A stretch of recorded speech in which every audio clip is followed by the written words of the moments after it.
안녕하십니까. 오늘은 시대소망 7장 유년시절 두 번째 시간입니다. 가난한 목수 예수라는 제목으로 말씀을 나누겠습니다.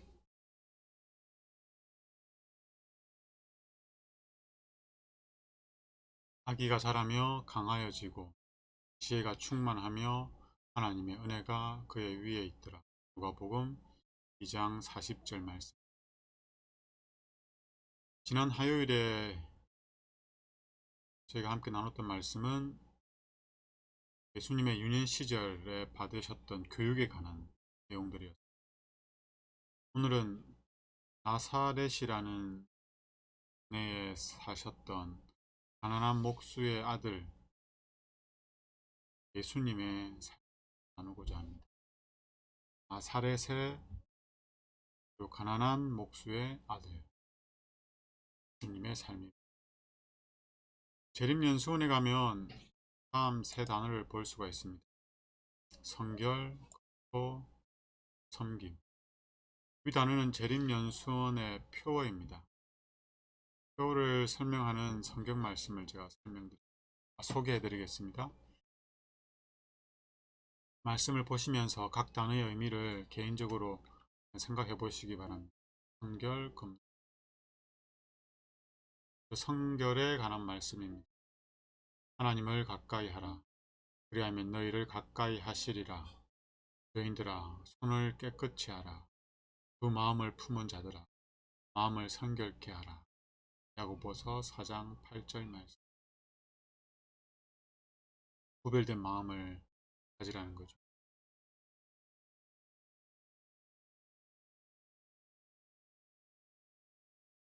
이번엔 검소에 관한 말씀입니다.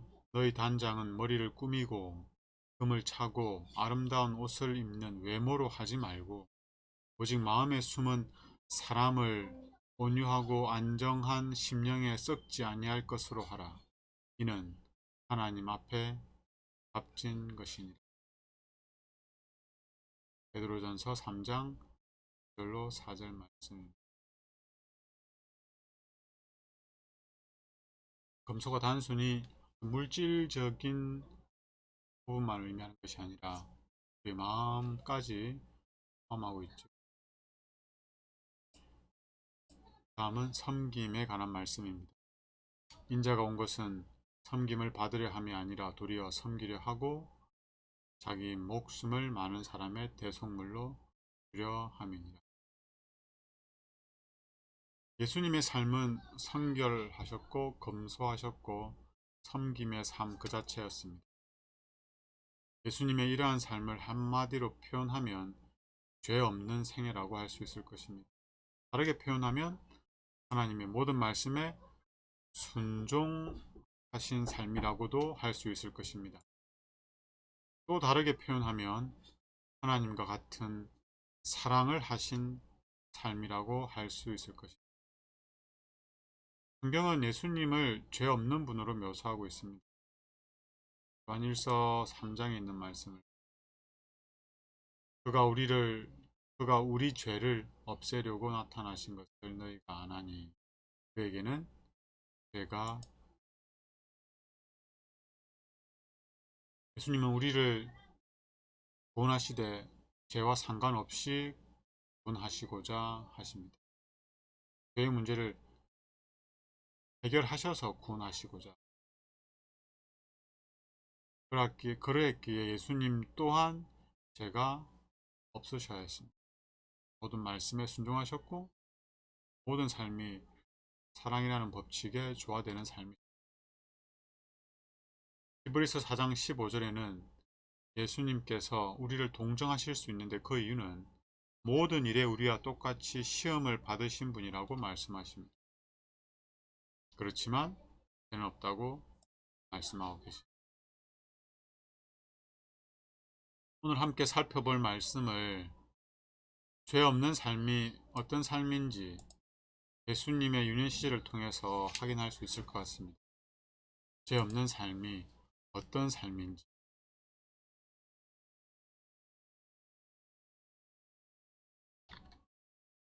그리고 예수님의 유년 시절과 청소년 시절 또한 성결하고 검소하며 섬기는 삶이라는 사실도 또 확인할 수 있을 것입니다. 예수님의 이러한 삶이 오늘 우리에게 감동도 되고 감화도 되고 그리고 우리에게 도전이 되고 때로는 우리를 부끄럽게 하기도 하고 우리로 하여금 죄송한 마음을 갖게 하여서 우리를 새롭게 하는 그런 말씀이 되면 좋겠습니다.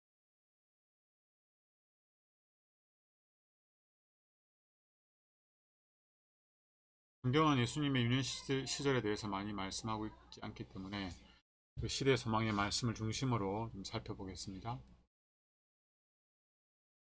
예수의 생애는 하나님과 조화된 생애였다. 성결하고 검소하고 섬기는 삶이셨다. 그러나 그가 시험에서 면제된 것은 아니었다. 예수께서는 그의 품성이 시험을 받을 수 있는 환경에 처하였다. 나사렛에서 예수님이 자라셨잖아요.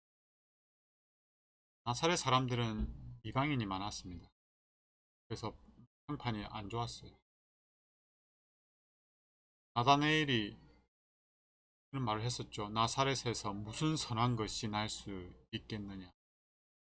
이런 말을 할 정도로 나사렛은 정말 안 좋은 도시였습니다. 안 좋은 환경이었어요. 그곳에서 예수님께서 가셨습니다. 예수께서는 당신의 순결성을 보존하시기 위하여 항상 경계하셔야 할 필요가 있었다. 그는 우리가 당하는 모든 싸움을 싸우셨으니 이는 그가 아이 때나 청년 시대나 장년 시대에 있어서 우리에게 본이 되기 위함이었다. 사단은 나사렛 아기 예수를 정복하기 위해 지칠 줄 모르게 노력하였다. 예수는 아주 어렸을 때부터 하늘의 천사들의 보호를 받았으나 그럼에도 불구하고 그의 생애는 흑암의 권세에 대항하여 싸운 긴 투쟁의 생애였다. 예수님의 생애는 호락호락하지 않았습니다. 사탄은 이 땅에서 죄를 짓지 않는 한 사람이 있다는 그 사실로 인해서 굉장히 기분이 나빴어요. 그래서 그 한 사람, 그 예수를 시험에 빠뜨리기 위해서 온갖 수단을 다 썼습니다. 예수님께서는 어떤 면에서 우리보다 더 치열하게 선악의 대쟁투 가운데에서 시험 가운데에서 투쟁을 하시면서 순결과 거룩한 생애를 지켜 계신 이 예수님은 사실 부자가 될지 중산층으로 살지 흑수저로 살지 선택할 수 있었습니다. 그런데 예수님은 사람들과 달리 흑수저, 어쩌면 수저도 없는 그런 환경을 선택하셨습니다. 하루는 한 서기관이 자신을 제자로 좀 받아달라고 했습니다. 그때 예수님 뭐라고 하셨죠? 마태복음 8장 20절에 이런 말씀하셨습니다.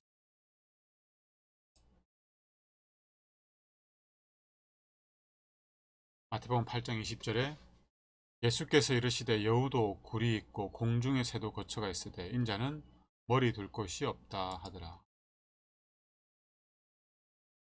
그러니까 예수님은 몸을 누일 공간이 없었습니다. 집이라고 할 건 당연히 없었고요. 그래서 항상 제 아들의 집이나 당신을 이렇게 환영하는 가정에서 쉬셨죠. 이러한 가난한 삶은 어린 시절부터 공생의 기간까지 계속 이어졌습니다. 생각해 보십시오. 제자들을 받아들였는데 그 제자들과 함께 묵을 곳이 없는 그런 스승이었습니다. 다들 제자를 받으려면 공간이 있어야 되잖아요. 도장이라든지 학원이라든지 학교라든지 그거 있어야 되는데 예수님은 그게 없었습니다.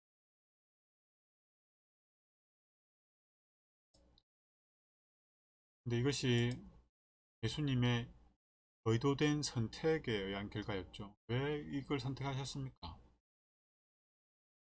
그 이유는 그것이 악을 대항할 수 있는 비결이 되기 때문에. 예수의 부모는 가난하여 그들의 매일의 수고에 의하여 그날 그날을 살아갔다. 하루 벌어 하루 먹은 거죠. 예수께서는 빈곤과 극기와 궁핍을 잘 아셨다. 이 경험이 그에게는 한 방벽이 되었다. 그의 부지런한 생애에는 시험을 이끌어 드릴 만한 시간이 없었다. 한가한 시간이 없었습니다. 그에게는 부패한 교제를 위한 길을 터놓는 목적 없는 시간이. 그는 거의 30년을 나사렛의 사악한 사람들 가운데서 사셨다. 사실은 흠없는 생애를 살자면 장소, 재산, 번영에 의존해야 한다고 생각하는 사람들에게 한 견책이 된다. 시험, 빈곤, 역경이야말로 순결과 학고부동함을 개발시키는데 필요한 수련이다. 예수님께서는 일부러 가난을 선택하셨습니다. 부자로 살고자 선택하셨으면 얼마든지 부자로 사실 수 있으셨는데 그렇게 하지 않으셨어요. 몇 가지 이유가 있는데 그렇게 하신. 우리가 방금 읽었던 말씀에서는 그것이 금성을 개발하는데 정말 필요하기 때문에 그렇다고. 그래서 우리는 선택할 수만 있으면 자원해서 가난을 선택하는 편이 낫습니다. 그것이 우리의 성품에 더 많은 유익을 끼칩니다.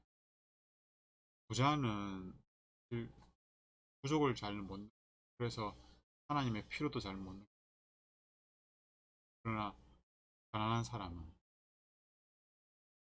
정말 하나님을 필요로 하게 됩니다.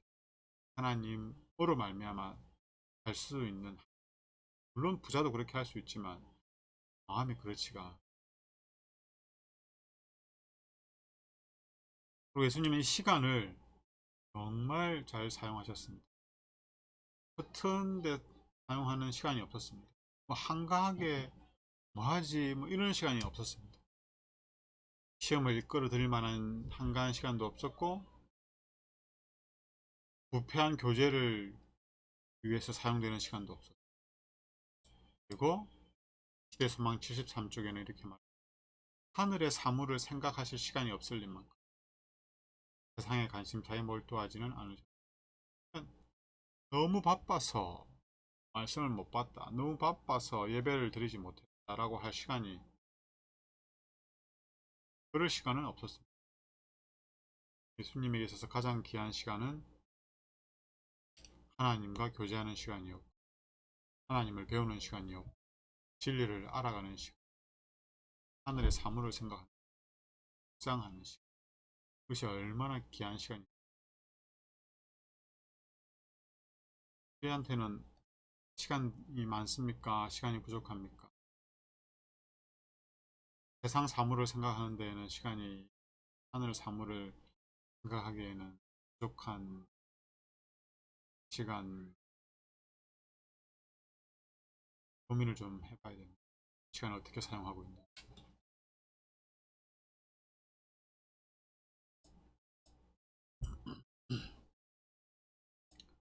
예수님은 모든 사람에게 하나님께서 허락하신 축복을 동일하게 받으셨습니다. 그 축복이 뭐냐면 노동의 축복입니다. 노동의 축복. 아담이 범죄하였을 때 네가 땀을 흘려야만, 흙을 갈아서 땀을 흘려야만 먹고 살 수 있다고 하셨어요. 그게 저주가 아니었어요. 그게 축복입니다. 죄성이 있는 이 사람에게는 이 노동이 악을 막는 한 방편이 됩니다. 돈 많고 시간 많으면 사람들이 뭐 할 것 같습니까? 밖에 안 짓습니다. 돈 많고 시간 많음에도 불구하고 죄를 짓지 않는 사람은 이제 되어가고 있는 사람이다라고 할 수 있습니다.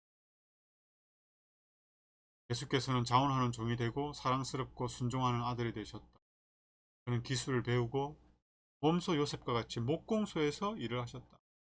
대패, 망치, 톱, 나무를 자르고 이렇게 하신 거예요.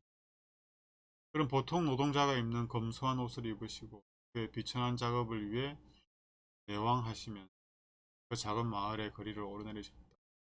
하나님이신 땅에 오셔서 그, 그 작은 마을에서 하루 한 끼를 해결하기 위해서, 끼니를 해결하기 위해서 바쁘게 일을 하고 있는 거 생각해 보십시오.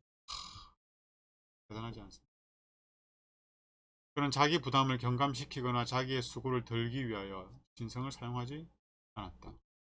예수께서 유년과 청소년 시대의 일을 하심에 따라 심신이 개발되었다. 언제 심신이 개발되었다고요? 일을 하심에 따라 심신이 개발되었습니다. 그래서 우리는 아이들에게 공부도 가르쳐야 되지만 뭘 하도록 해야 돼요? 일을 하도록 해야 돼요. 뒤가서 나오겠지만 어릴 때부터 어떤 책임을 감당할 수 있는 기회가 아이들에게 주어져야 됩니다. 그것으로 말미암아 성장할 수 있는 그런 당신의 모본을 통해 건면하게 되는 것이 우리의 의무이며 이런 정확하고 철저하게 행하여야 할 것과 그리고 이러한 노동은 뭐다? 고귀한 것이다. 고귀한 것이다. 이 고귀한 노동은 고귀하게 여기지 않는 시대가 되어가고 있죠. 노동은 고귀한 겁니다. 그러니까 이 고귀한 것을 할 수 있는 것은 축복입니다.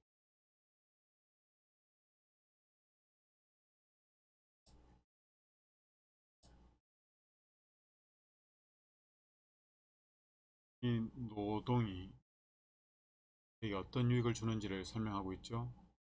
쓸모있는 손이 되도록 가르치고 청소년들로 인생의 부담을 나누어 지도록 훈련시키는 활동은 신체를 강하게 만들어주며 모든 기능을 개발시킨다. 모든 사람은 자기 자신에게 유익이 되고 다른 사람에게 도움이 될 어떤 일을 찾아서 행해야 한다. 하나님께서는 노동을 축복으로 지정하셨는데 오직 부지런한 일꾼만이 인생의 참된 축복과 기쁨을 발견한다.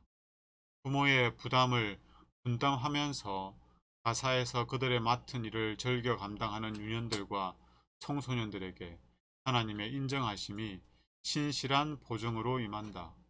이러한 자녀들은 가정으로부터 나가서 사회의 유용한 일원이 될 것이다.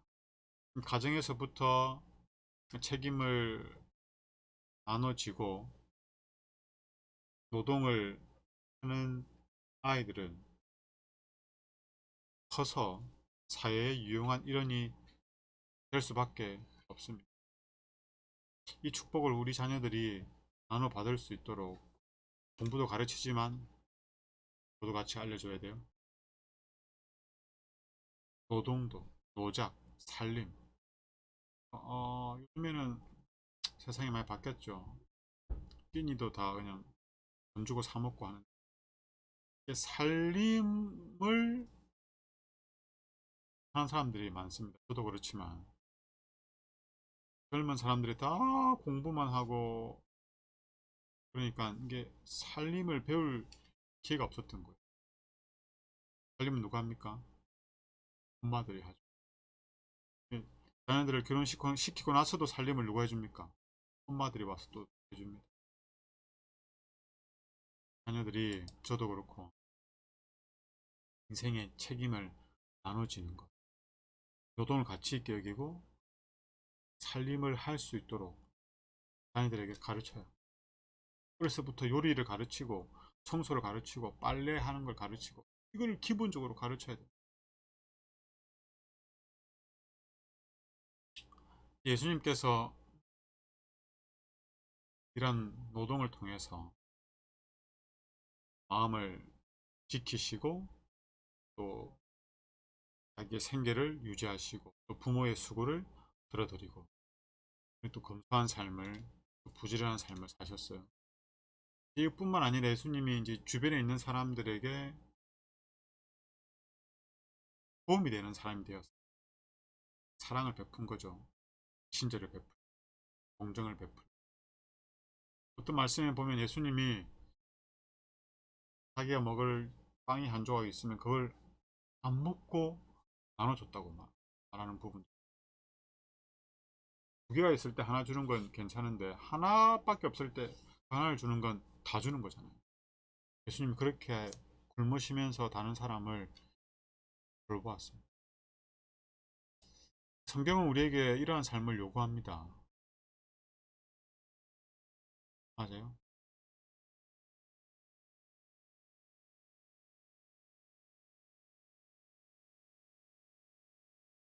그 전에 이 말씀 한 말씀 있습니다. 지난 시간에 오늘 처음 시작하면서 읽었던 말씀이죠. 아기가 자라며 강하여지고 지혜가 충만하여 하나님의 은혜가 그의 위에 아이가 자라는 건 당연한 거고 자라면서 강하여지는 거죠. 마음이 자라고 지혜가 이제 그 지혜는 단순히 세상의 지식뿐만 아니라 하나님에 대한 지식도 영에서 말하는 그 구원의 진리도 같이 포함하는 거죠. 그리고 이제 이 부분이 중요합니다. 하나님의 은혜가 그의 위에 있더라. 아, 예수님은 하나님의 은혜가 있었구나. 이게 우리가 차이점이구나. 우리는 없는데 예수님에게는 하나님의 은혜가 주셨구나 라고 할 수 있는데 아닙니다. 예수님께서 누리셨던 그 은혜는 우리도 함께 나눠 가질 수 있는 그 은혜입니다. 우리도 경험할 수 있는 은혜입니다. 이 은혜를 어떻게 설명하는지를 좀 보겠습니다. 예수께서는 그의 지상 생애 동안에 언제나 열심으로 일하셨다. 그는 많은 것을 기대하셨으므로 많은 것을 시도하셨다. 예수께서는 수고와 책임을 회피하지 않으셨다. 많은 사람이 연약하고 일에 능숙하지 못한 까닭은 이런 훈련을 회피하려고 하기 때문이다. 힘들거든요. 비록 그들이 귀하고 사랑스러운 특성을 가지고 있을지라도 우리 자녀들이 얼마나 사랑스럽습니까? 그런데 난간에 봉착하거나 공경을 극복해야 할 때, 어려운 문제를 맞닥뜨렸을 때, 시련이 왔을 때, 이럴 때는 어떻게 해요? 무기력하고 무익하여진다. 그리스도께서 나타내신 과단성과 정력, 품성의 견고함과 능력이 그가 견디신 것과 같은 훈련을 통하여 우리에게서도 개발되어야 한다. 예수께서 받으셨던 은혜는 우리를 위한 예수님께서는 열심히 일하면서 훈련을 받으셨어요. 반복적으로 일회성이 아니고 훈련은 반복되는 거잖아요. 힘든 일을 계속 감당해내셨어요. 어려운 일들을 그만두고 싶은 일들을 계속 예수님께서는 감당해내신 그 훈련을 통해서 예수님의 품성이 더 견고해지고 단단해지고 완전에 가까워지게 된 겁니다. 이렇게 된 비결이 뭡니까? 은혜의 덕분이었습니다. 이 은혜가 무슨 은혜입니까? 훈련에서 제외시켜주는 은혜가 아니에요. 어려움과 시련과 고난에서 우리를 제외시켜주는 게 아니라 그것들을 감당할 수 있도록 하는 은혜입니다. 이 훈련을 견디도록 하는 은혜를 예수님께서 받으신 겁니다. 어릴 때부터. 다시 한번 볼까요? 하나님의 은혜가 그 위에 있더라. 이 은혜가 우리에게도 그리고 우리 자녀들에게도 있었으면 좋겠다. 그렇게 예수님처럼 우리도 우리의 책임, 우리에게 우리에게 맞닥뜨린 그 어려운 일들, 그것들을 잘 감당해내고 이 훈련을 잘 받아서 주님처럼 형이 아름답게 꼴지어져 갔으면 좋겠다.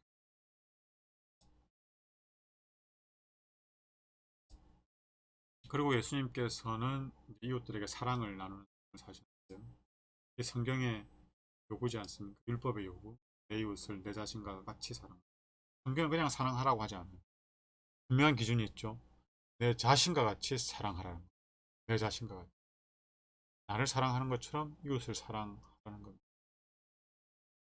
근데 사람들은 자신을 사랑하는 데 있어서는 거의 무의식적입니다. 본능적으로 하죠. 근데 이 본능적으로 되는 이 무의식적인 사랑을 상대방을 위해서 하려면은 굉장한 노력이 요구됩니다. 사실 노력으로는 되지 않죠.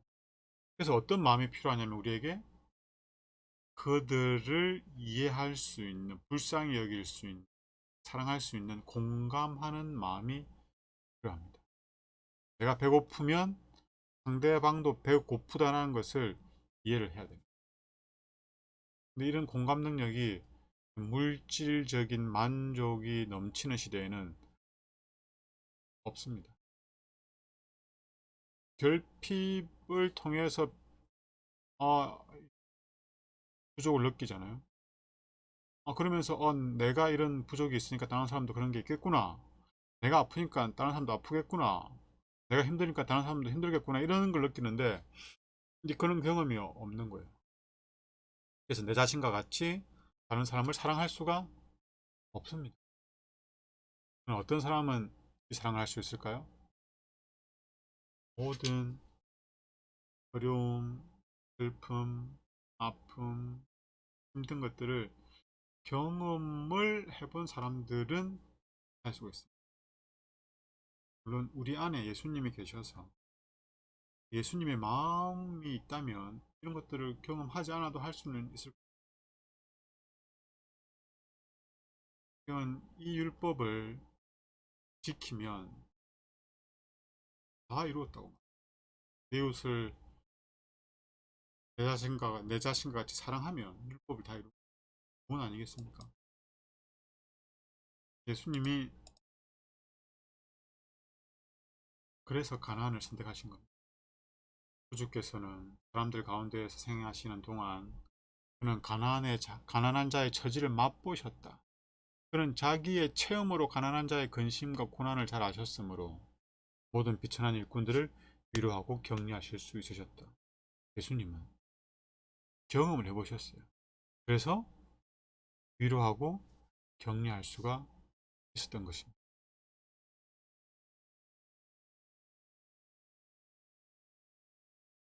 우리에게 이런 경험적 마음의 능력이 있으면 우리 곁에 있는 사람들을 더 잘 이해하고 더 잘 보듬어주고 더 잘 섬길 수 있을 텐데 그게 없는 거죠. 그 사람이 저 상태에 처했을 때, 저 상황 속에 있을 때, 저 말을 할 때에 어떤 마음이, 어떤 심정일까?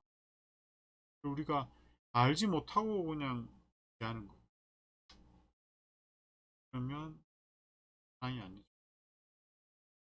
하고 싶은 일을 하는 거기 때문에 오히려 상대방에게 부담이 되고 될 수가 있어요. 이 공감할 수 있는 능력은 우리가 하나님의 은혜로 소유할 수 있는데요. 예수님을 믿을 때 이 공감의 능력을 가질 수가 있어요. 다른 말로 하면 예수님을 믿지 않으면 공감 능력이 많이 결핍됩니다.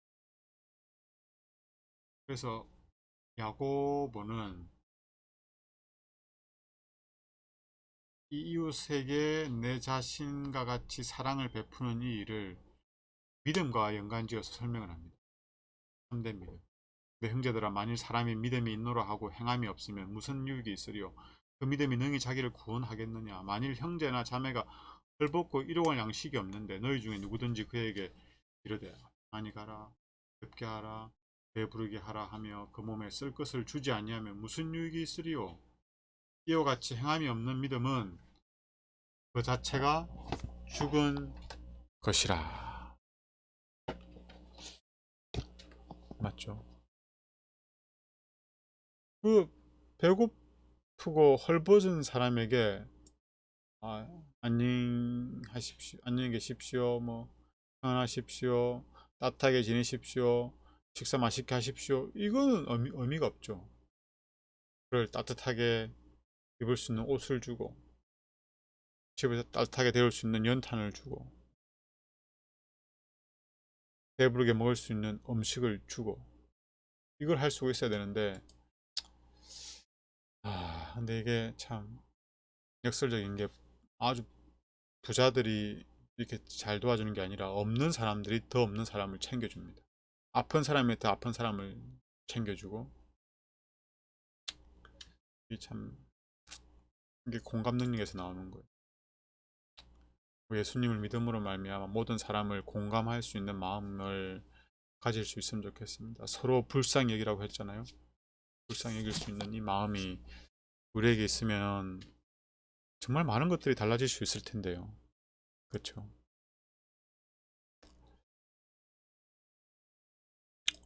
그리고 예수님의 유년 시절을 또 이렇게 설명합니다. 예수께서는 당신의 일을 즐겁고 재치 있게 하셨다. 예수님은 일을 아주 즐겁게 하셨습니다. 성경에 기초를 둔 신앙을 가정생활과 일터에서 응용하고 세상 사업에 힘을 기울이면서도 오직 일편단심 하나님의 영광만을 염두에 두는 것은 많은 인내와 영성이 요구되는 것이다. 예수님은 일을 즐겁게 하셨는데 그 가운데서도 하나님께 영광을 돌리는 삶을 하셨습니다.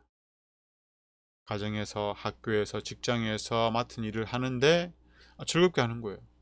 그리고 즐겁게 하면서도 하나님의 영광만을 위해서 하는 겁니다. 근데 이게 뭐 자연스럽게 되는 게 아니에요. 쉽게 되는 일도 아닙니다. 이건 인내와 영성이 요구되는 겁니다. 즉 힘들다는 거예요. 어렵다는 거고 때로는 방해를 받기도 하고 오해를 사기도 하고 그래서 인내와 영성이 필요한 겁니다. 우리가 다른 사람이 알아주지 않는데도 매일 반복되는 일을 하고 있고 주부들이 이런 일을 많이 하죠. 그리고 뭐 직장에서 일하시는 분들도 그렇고 학생들도 뭐 그렇다고 볼 수 있죠. 다른 사람과 또 함께 일할 때 또 마음에 또 상처를 받기도 하잖아요. 그리고 내가 열심히 일했음에도 불구하고 정당한 평가를 받지 못할 때도 있고 그럴 때에 하나님의 은혜가 우리 마음을 지켜주도록 해야 됩니다. 하나님의 사랑이 그럴 때에도 우리로 하여금 인내하도록 만들어야 됩니다. 그렇게 될 때 우리는 이 매일의 가업을 이렇게 수행하면서도 즐겁게 할 수가 있고 또 그것을 하나님의 영광을 위해서 할 수가 있습니다. 우리의 마음을 지키면서 하나님의 은혜 가운데에서 예수님의 머리 위에 하나님의 은혜가 있다고 했던 것처럼 우리에게 늘 하나님의 은혜가 있어서 우리의 마음과 생각을 지키게 되고 또 그로 말미암아 우리가 즐겁게 또 매일의 가업을 감당하고 또 하나님께 영광 돌리는 그러한 삶, 예수님과 같은 삶을 살면 좋겠죠. 예수님은 이렇게 인내가 요구되는 또 이게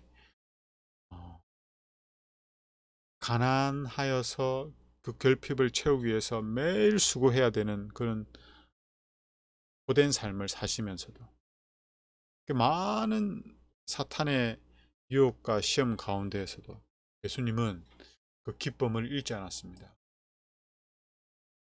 그런 자주 시와 하늘의 노래를 부르심으로 마음속에 있는 그의 기쁨을 표현하셨다.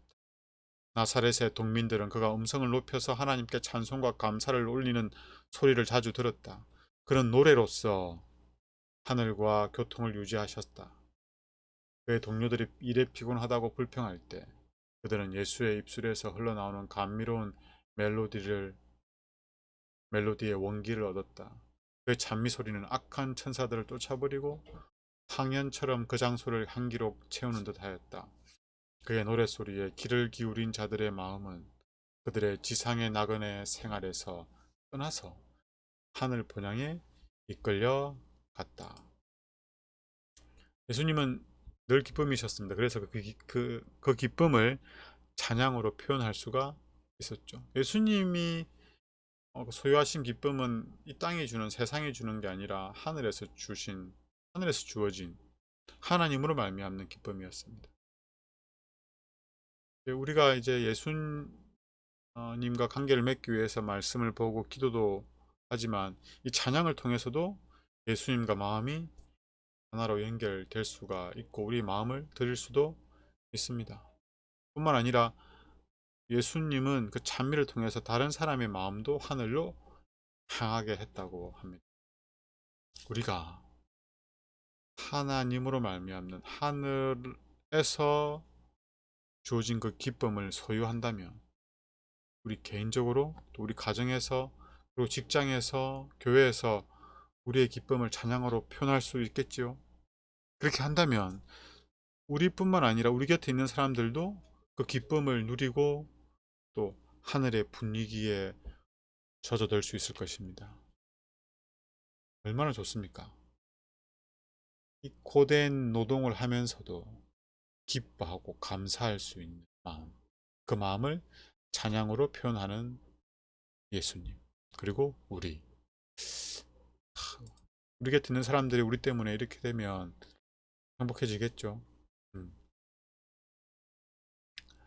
그리고 이건 예수님께서 또 자발적으로 처한 것이 뭐냐면 과시를 피하셨습니다. 나사렛에 사시던 온 기간에 그는 결코 이적을 행하는 능력을 나타내 보이지 않으셨다. 그는 높은 지위를 원하시거나 높은 칭호를 받지도 않으셨다. 사람들의 관심을 받으려고 일부러 뭘 하지도 않았습니다. 인기를 얻기 위해서 뭘 하지도 않았고요.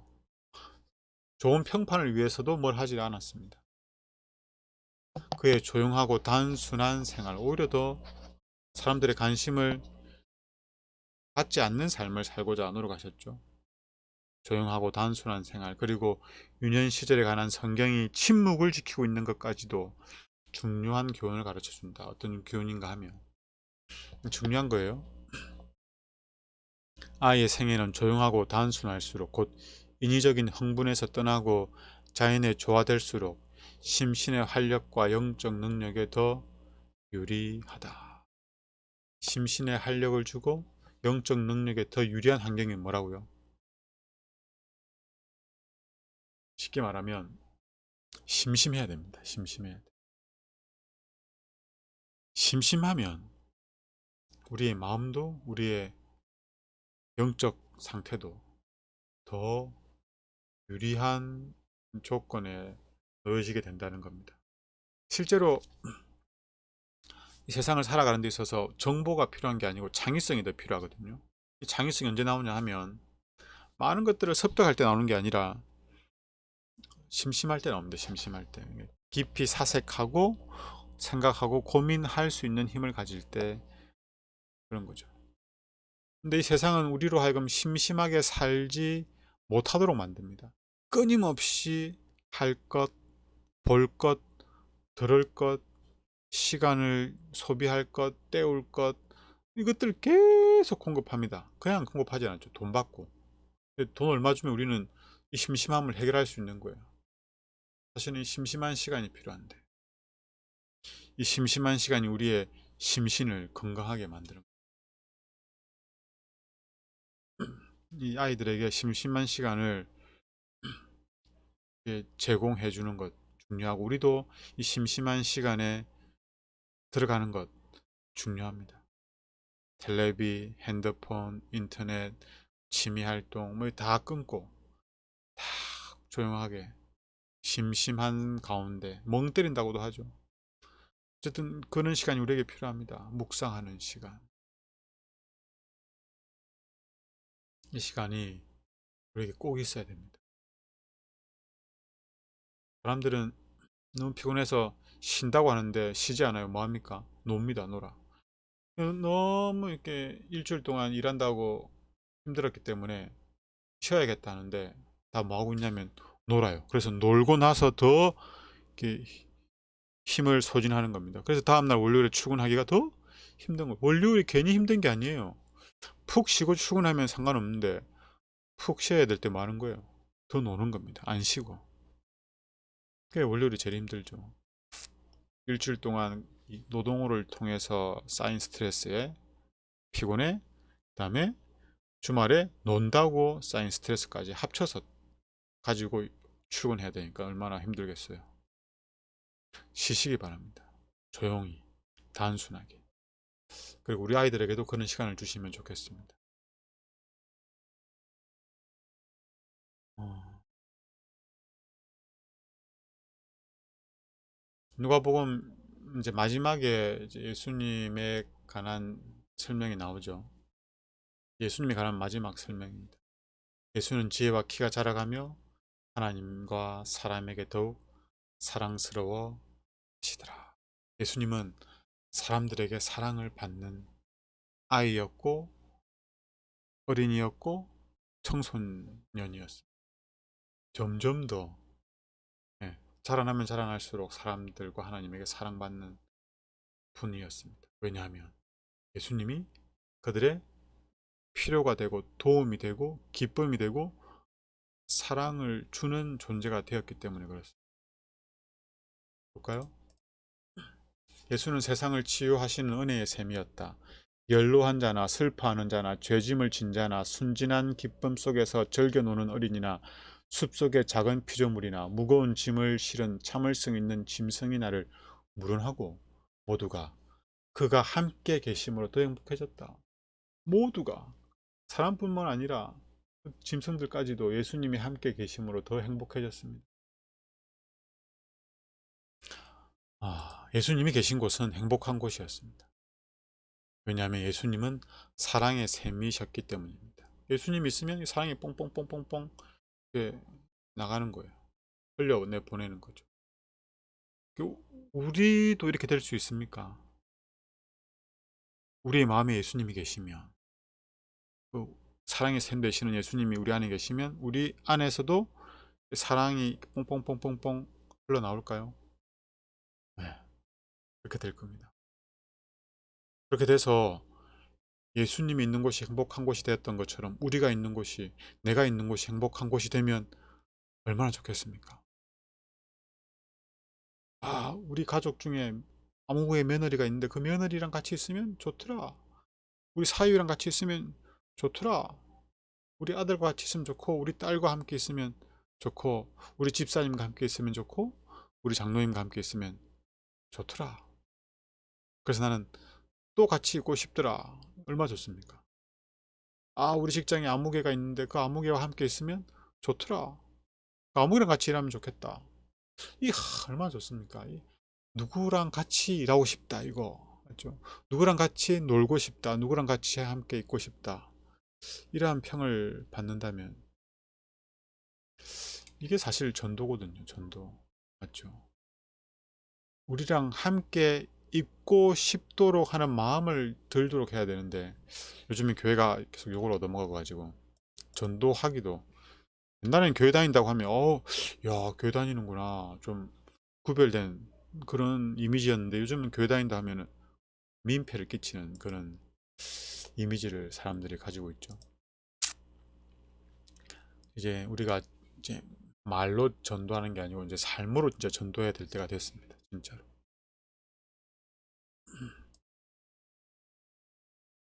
마지막 말씀입니다.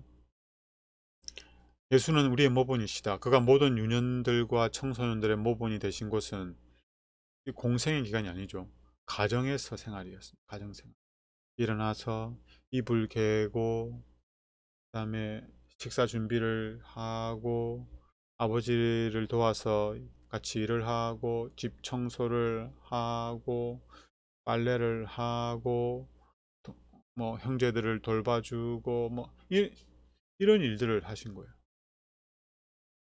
그가 자기를 낮추사 가난하게 되신 것은 우리가 비록 비천한 처지에 있을지라도 하나님과 동행할 수 있다는 것을 가르치기 위함이었다. 그러니까 이 가난이 사실 핑계가 될 수가 없는 거죠. 더 하나님과 가까워질 수 있는 겁니다. 그는 생애의 평범한 일들 가운데에서 그의 하늘 아버지를 기쁘시게 하고 높이고 영광 돌리기 위하여 생애하셨다. 어떤 일도 특별한 일이 아니에요. 평범한 일들 가운데 어제와 다름없는 오늘을 살아가면서도 예수님은 하나님께 영광 돌리는 삶을 사셨습니다. 그리고 그의 사업은 어떻게 시작했는지 보십시오. 일용한 양식을 얻기 위하여, 하루 끼니를 때우기 위해서 수고스럽게 노동을 하는 일을 통해서 그의 사업이 시작되었다는 겁니다. 그는 목수대에서 일하시던 때나 그의 군중을 위하여 이적을 행하시던 때를 막론하고 똑같이 하나님의 사업을 행하고 계셨다.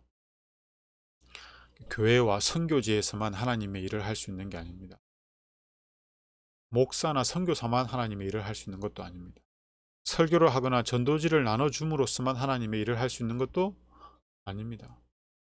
우리는 가정에서, 직장에서도 하나님의 일을 할 수가 있습니다. 식탁 앞에서, 싱크대 앞에서, 세탁기 앞에서 우리는 하나님의 일을 할 수가 있는 것입니다. 우리 자녀를 돌보면서, 청소를 하면서 우리는 하나님의 일을 할 수가 있는 것입니다. 예수님이 그렇게 하셨습니다. 예수님이 3년 반의 공생의 기간 동안 하나님의 일을 하신 게 아니라 그전 30년 동안 하나님의 일을 해오셨습니다.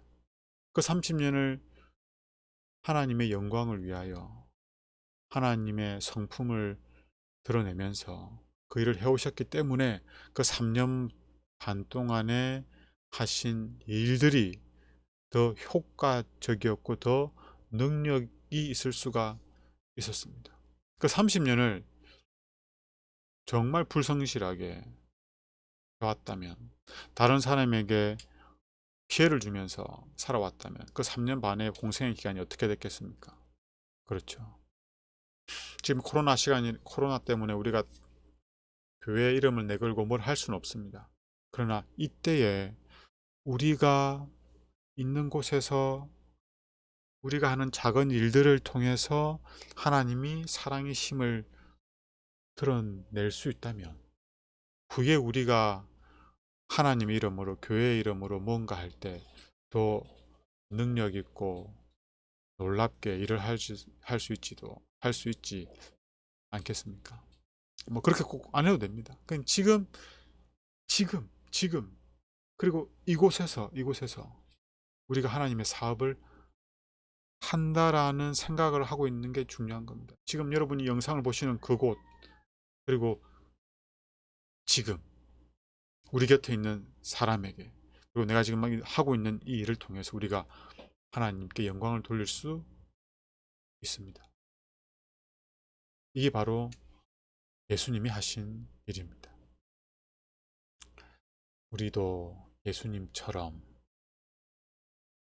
하나님의 은혜 가운데에서 사람들에게 사랑을 베푸는 그런 사랑의 작은 셈이 되면 정말 좋겠습니다. 그리고 우리 자녀들도 우리 부모의 모본을 따라서 예수님을 믿음으로 말미암아 그들 마음 가운데 예수님이 거하셔서 공부를 하든지 부모님 말씀에 순종하여 어떤 일을 하든지 간에 그것이 예수님처럼 하나님께 영광이 되고 주위 사람들에게 기쁨을 주는 그러한 사람들과 하나님에게 사랑을 받는 아이들이 되면 좋겠지요.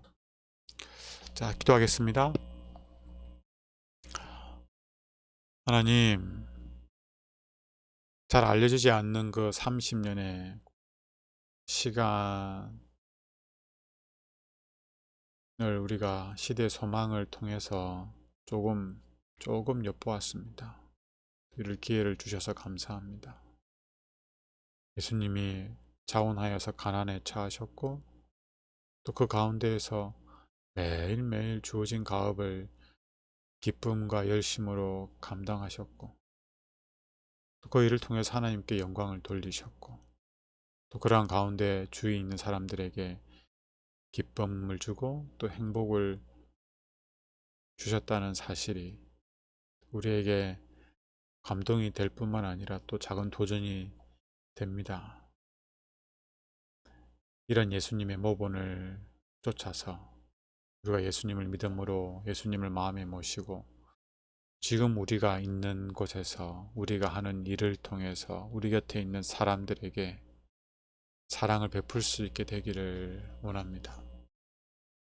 우리의 눈을 들어서 하늘의 보좌를 버리고 이 땅에서 가장 낮아지셔서 가장 안 좋은 환경에서 가장 힘들게 생애하신 예수님을 보면서 우리도 그 길을 동일하게 따라갈 수는 없지만 우리 있는 곳에서 감사하면서 우리에게 주어진 일들을 감당해낼 수 있도록 하여 주십시오. 그리고 우리 곁에 있는 사람들을 정말 사랑으로 이해할 수 있고 공감할 수 있고 품을 수 있도록 하여 주십시오. 그래야 우리가 있는 곳이 그들에게 가장 행복한 곳이 될 수 있도록 축복하여 주시옵소서. 예수님 이름으로 기도드립니다.